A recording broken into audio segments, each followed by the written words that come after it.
exchange between Jesus' mother and John, the beloved disciple, there's no question that what's intended here is that Jesus gives John and his mother to each other. There's an awful lot of theology written about this, and I really don't like hardly any of it. And so I'm not going to tell you about it. If you want to know privately what it is that I disdain, come see me. I think what is very clearly here is this.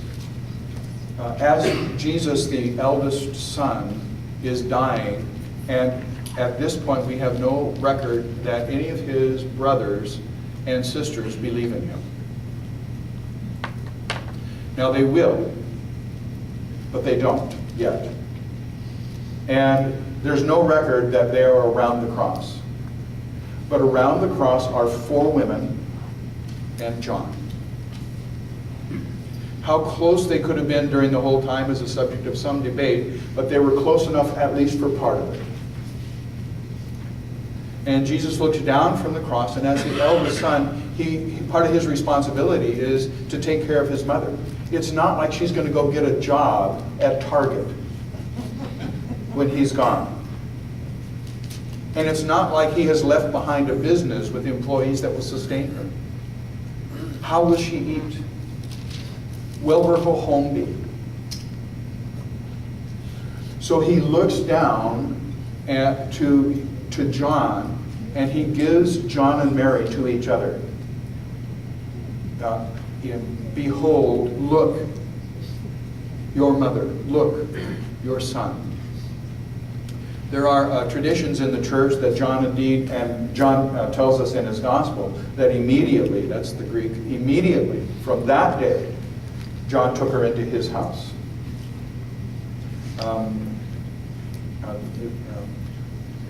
There was no Social Security. So how were you cared for in your old age? Either your children cared for you or you starved. Now, by and large, your children took care of you because all that they received from you. That's the way it worked. But in any event, Jesus has nothing to leave his mom. So he leaves his mom what he has, John. The tradition is that John indeed took her into his home and probably lived in Ephesus in his older years, and it may have been from Ephesus that he wrote his gospel. And the tradition in that area, by the way, is that John and Mary lived in that area together. John is the only one of the 12 who did not die a martyr's death for Jesus. But he lived on. We know he lived on. And took care of his mom. Jesus says from the cross, knowing that all have been fulfilled, I am thirsty. Again, this is a passage that is just instantly theologicalizable. You can turn this into a lot of theology very quickly. And lots of fabulous sermons have been preached on this. Jesus, were you thirsty for something to drink, or were you thirsty for the souls of humanity? And Jesus was, of course, thirsty for the souls of humanity, but I really don't think that that's what this is about. Jesus is dying on the cross, he's thirsty. And this is just a cry of human need. He has taken care of his mother. All the theologizing about that, I think, misses the point. He took care of his mother. He gave his mother to his dearest, most trusted friend. He didn't give his mother to Peter. Peter was going to be busy, and Peter hadn't had parents that we know of. But he gives them to John. And Jesus from the cross is thirsty. He's human. He's human. This is an assertion of his humanity. Knowing that he had done everything, now he does a little bit of taking care of himself. It's interesting that the wine vinegar that is given to him is different from that cited in Matthew, and I don't know if it's Mark or Luke, but there's a suggestion in the other Gospels that what's given to Jesus is mixed with something that would have been like an anesthetic. And Jesus refuses it. But this is different from that, and this is, the Greek used here is pretty clear. It's cheap wine vinegar that, believe it or not, what soldiers drank and what many peasants drank. You didn't drink a lot of water in those days. So this is what soldiers and peasants drank. So they filled a sponge with it and stuck it on hyssop.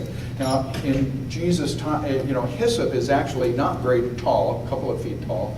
and really kind of not a sturdy reed, and more like a grass almost. So, but the reference that John is making here is no doubt back to the Passover.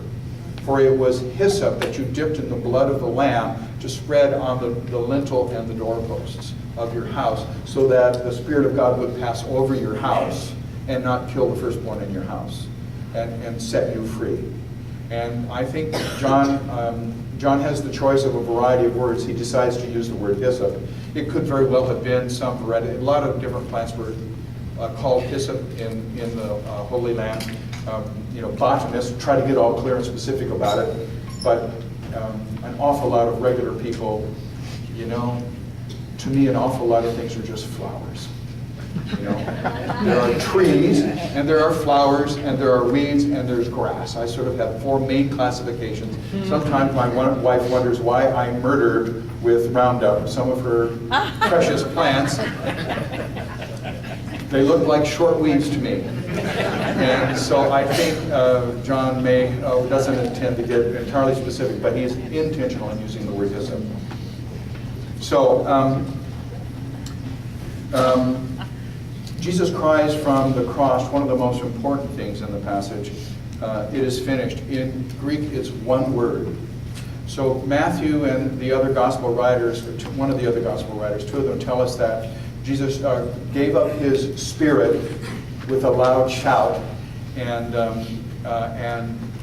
almost certainly John understands the loud shout here to be this word, telein, in Greek. It's related to the word telos, which is purpose or intention or end or completion. And it is rightly translated, it's finished. But it's one cry. When you're having a hard time breathing, and you can't exhale, you can breathe in that position, you can't exhale until you get yourself up. He cries one loud word, it is finished. And as most of you know, he doesn't mean I'm dead exactly. He means it is completed, like Peggy's word. And what is completed is the work of redemption on the cross and the suffering that Jesus encountered from the time of Gethsemane, which John doesn't tell us about so much, all the way till now. That part is, the suffering and death is completed. But more than that, what is completed is John 3:16. For God so loved the world that he gave the one and only Son. What's completed is Philippians 2. Have this mind among yourselves that was in Christ Jesus, who did not consider equality with God a thing to be grasped, but emptied himself and became a human, and being found in human form, he became obedient unto death, even death on the cross. Therefore, God has highly exalted him and given him the name which is above every name, and so on. That whole work of redemption, the work of the completion and the fulfillment of the Old Testament. In Matthew's chapter 5, Jesus says, I tell you, not the smallest letter, not the least stroke of a pen will pass away from the law until all is finished, until all is completed, all is fulfilled. Well, from the cross, Jesus cries, it's fulfilled. The whole of the Old Testament law is fulfilled. Jesus has changed already the Passover from a remembrance of God's mighty act to free Israel to God's mighty act to redeem humanity and the whole creation on the cross, in the life, in the death, the resurrection of the Son. So what's completed is the entire work of salvation, incarnation, life and ministry, suffering, death, resurrection, ascension. All of that now, in some sense, is brought to completion. The whole work of God is brought to completion in this, except the resurrection and ascension, which are to come.